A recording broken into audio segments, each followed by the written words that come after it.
दो महाकाव्य। कितने महाकाव्य हैं बेटा? दो महाकाव्य। और दोनों महाकाव्य को मैं यहीं पे अभी क्लियर करवा देता हूं, है नहीं?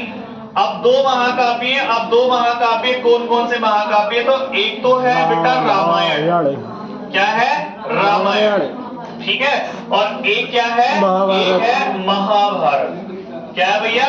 महाभारत। देखा जाए तो रामायण और महाभारत के बारे में आप जानते हो कि रामायण के क्या है और महाभारत क्या है। अगर मैं सबसे पहले बात करूं कि रामायण के रचयिता कौन है, तो रामायण के रचयिता के बारे में आप जानते हैं कौन है? महर्षि वाल्मीकि। महर्षि वाल्मीकि, ठीक है, ध्यान रखना। और महाभारत के रचयिता के बारे में अगर आपसे पूछा जाए तो महाभारत के रचयिता के बारे में आप जानते हो कौन है? वेद व्यास, ठीक है, ध्यान रखना। अगर मैं रामायण की बात करूं तो रामायण में प्रारंभ में कितने श्लोक थे? तो प्रारंभिक श्लोकों की संख्या कितनी थी? तो प्रारंभिक श्लोकों की संख्या थी यहाँ पे 12,000 रामायण के अंदर, ठीक है। और अगर पूछा जाए कि वर्तमान में कितनी है, तो वर्तमान में श्लोकों की संख्या कितनी हो गई रामायण के अंदर? तो वर्तमान में श्लोकों की संख्या हो गई है यहाँ पे बेटा 24,000। कितनी हो गई? 24,000। लेकिन अगर मैं ऐसी अगर बात करूं महाभारत की, तो महाभारत में प्रारंभ में थे 8800 श्लोक। तो 8800 श्लोक कब थे? प्रारंभ में थे, ठीक है।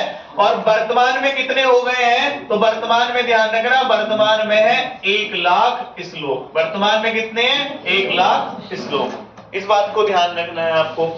आगे अगर हम बात करें रामायण की, तो अकबर के समय में रामायण का फारसी में अनुवाद कराया गया था, ठीक है। और ध्यान रखना है कि अकबर के समय में क्या करा गया था? तो ध्यान रखना, अकबर के समय रामायण का क्या करा गया था? अकबर के समय रामायण का फारसी में अनुवाद। और फारसी में जो अनुवाद करा था वो करा किसने था? तो फारसी में अनुवाद कराया था बदायूनी ने। किसने करा था? बदायूनी ने करा था। और इसलिए ही रामायण को बदायूनी के नाम से भी जाना जाता है। तो ध्यान रखना, अगर आपसे पूछ ले रामायण का अन्य कोई नाम, तो रामायण का अन्य नाम है बदायूनी। और बदायूनी क्यों कहा जाता है? क्योंकि बदायूनी ने क्या करा था? रामायण का फारसी में अनुवाद करा था अकबर के समय में।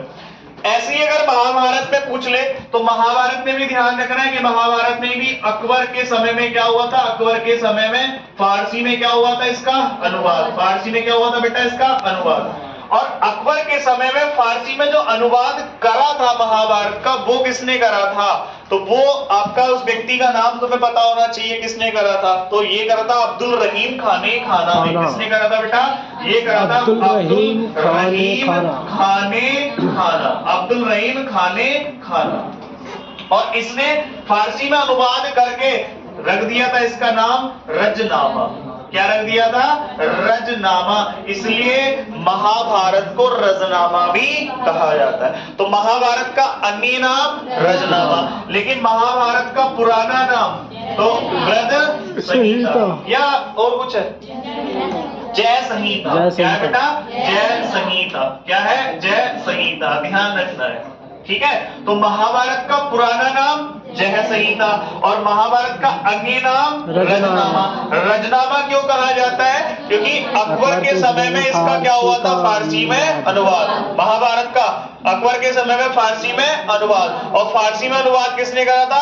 अब्दुल रहीम खाने खाना ने। और अब्दुल रहीम खाने खाना ने जब इसका फारसी में अनुवाद करा तो नाम क्या हो गया? रजनामा। तो महाभारत का अन्य नाम रजनामा, महाभारत का पुराना नाम जय संहिता। महाभारत के रचयिता वेद व्यास।